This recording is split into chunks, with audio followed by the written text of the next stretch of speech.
Hello everyone, আসসালামু আলাইকুম। আজকে আমি আপনাদের সঙ্গে শেয়ার করব ভেজ প্যাটিস রেসিপি। তাহলে চলুন আর দেরি না করে আজকের রেসিপিটা শুরু করা যাক।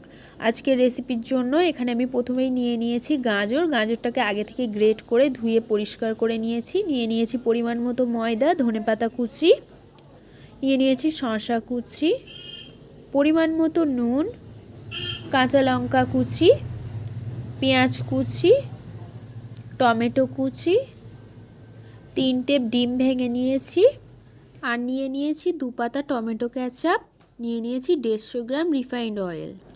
সমস্ত উপকরণ রেডি করে নেওয়া হয়ে গেছে। আজকের রেসিপির জন্য প্রথমেই আমি ময়দাটা মেখে নেব। তার জন্য একটি বোলের মধ্যে নিয়ে নিচ্ছি পরিমাণ মতো ময়দা নিয়ে নেওয়া হয়ে গেছে। এখন দিয়ে দিচ্ছি স্বাদ মতো নুনটা ভালোভাবে ময়দার সঙ্গে মিক্স করে নিচ্ছি। নুনটা ভালোভাবে ময়দার সঙ্গে মিক্স করে নেওয়া হয়ে গেলে অ্যাড করে দিচ্ছি আগে থেকে গ্রেট করে রাখা গাজরটা মিক্স করে নিচ্ছি ময়দার সঙ্গে, আর দিয়ে দিচ্ছি ধনেপাতা কুচি। গাজর আর ধনেপাতা কুচি শুকনো ময়দার সঙ্গে ভালোভাবে মিক্স করে নেওয়া হয়ে গেছে।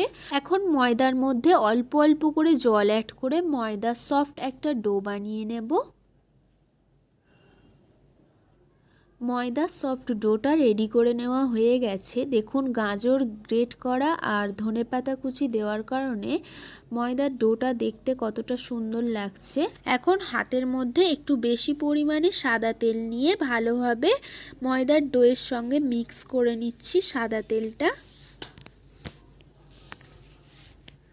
দেখুন, সাদা তেলটা ভালোভাবে ময়দার ডোর সঙ্গে মিক্স করে নেওয়া হয়ে গেছে। ময়দার ডোটা আরও সফট হয়ে গেছে। এখন আমি এটাকে রেস্টে রেখে দেব। অন্যদিকে প্রথমেই একটি কড়ার মধ্যে দিয়ে দিচ্ছি পরিমাণ মতো সাদা তেলটা ভালোভাবে গরম হয়ে গেলে আগে থেকে ভেঙে রাখা 3 পিস ডিম গরম তেলের মধ্যে দিয়ে দিচ্ছি স্বাদ মতো নুন, জিরে মরিচের গুঁড়ো, আর দিয়ে দিচ্ছি ম্যাগি মশলা। এখন সমস্ত কিছু খুন্তির সাহায্যে নেড়ে নিচ্ছি।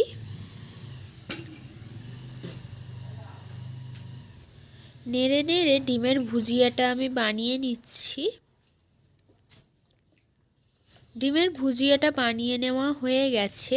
অন্যদিকে ময়দার যে ডোটা রেস্টে রেখে দিয়েছিলাম সেই ডো থেকে আমি লেচি কেটে নেব। তার জন্য প্রথমেই হাতের মধ্যে অল্প একটু রিফাইন্ড অয়েল দিয়ে নিলাম, তারপরে ছোট ছোট লেচি কেটে নিচ্ছি।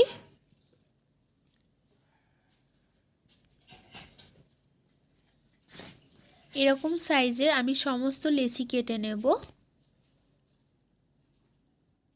সমস্ত লেচি কেটে নেওয়া হয়ে গেছে। এখানে মোট 8টা লেচি বেরিয়েছে। এই 8টা লেচি থেকে মোট 8টা ভেজিটেবিল প্যাটিস বানাবো আমি। তার জন্য প্রথমেই একটি রুটি বেলার পিনের ওপর দিয়ে দিলাম অল্প একটু রিফাইন্ড অয়েল। তারপরে একটা লেচি নিয়ে আমি বেলে নিচ্ছি।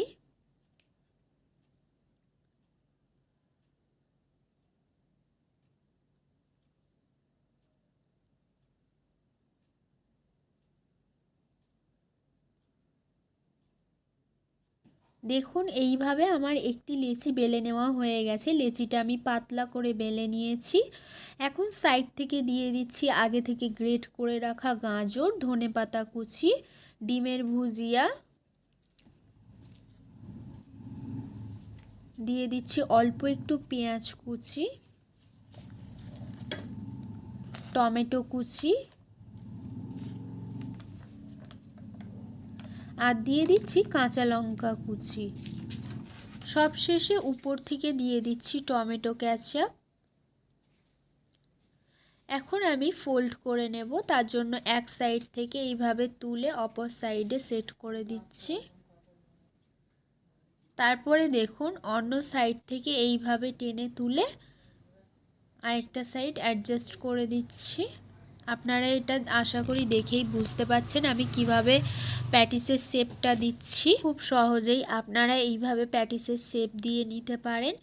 একটা প্যাটিস রেডি করে নেওয়া হয়ে গেছে। এখন আমি একটি প্লেটের মধ্যে তুলে নিচ্ছি। দেখুন, দেখতে কতটা সুন্দর লাগছে। সেম প্রসেসে আপনাদের সুবিধার্থে আমি আরেকটা প্যাটিস রেডি করা আপনাদেরকে দেখাচ্ছি।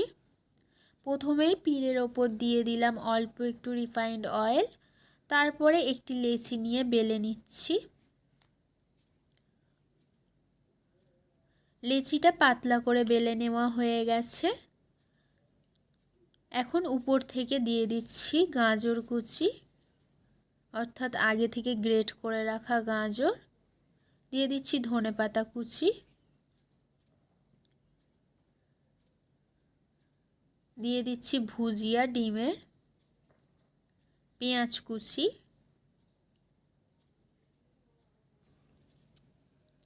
আর দিয়ে দিচ্ছি টমেটো কুচি,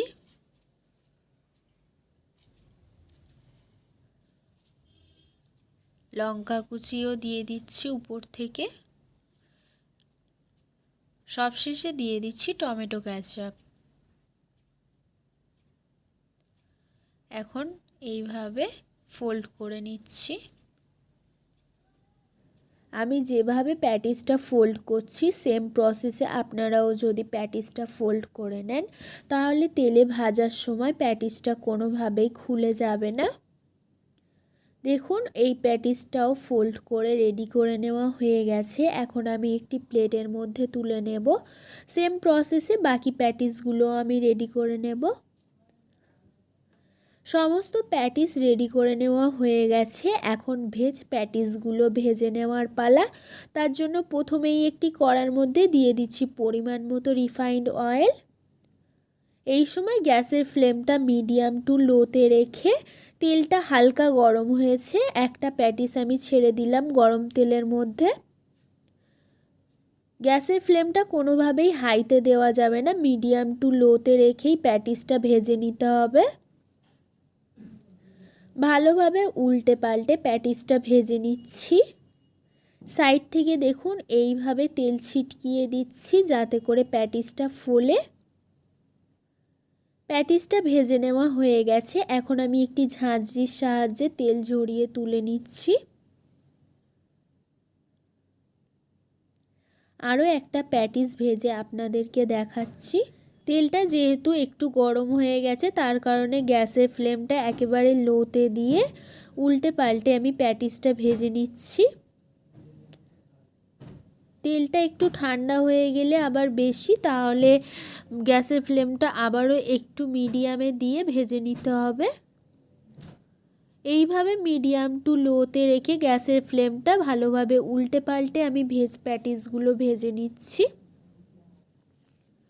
এই প্যাটিসটাও ভেজে নেওয়া হয়ে গেছে। সেম প্রসেসে আমি সমস্ত প্যাটিসগুলো ভেজে নেব। সমস্ত প্যাটিস ভেজে নেওয়া হয়ে গেছে। এখন সার্ভ করার জন্য আমি একটি প্লেটের মধ্যে তুলে নিচ্ছি। প্যাটিসগুলো একটি প্লেটের মধ্যে তুলে নেওয়া হয়ে গেছে। দেখুন ভেজ প্যাটিসগুলো দেখতে যতটা লোভনীয়, খেতেও ঠিক ততটাই সুস্বাদু। একটা প্যাটিস আপনাদেরকে কেটে দেখাচ্ছি ভেতরটা ঠিক কীরকম হয়েছে। ময়দাটা পারফেক্টভাবে মেখে নেওয়ার কারণে দেখুন প্যাটিসটা কতটা সফট হয়েছে, আর প্যাটিসের ভিতরের অংশে এরকম ভেজিটেবিলের পুর ভরা। আশা করি আপনারা দেখেই বুঝতে পাচ্ছেন আজকের এই ভেজিটেবিলের প্যাটিস রেসিপিটা কতটা সুস্বাদু হয়েছে।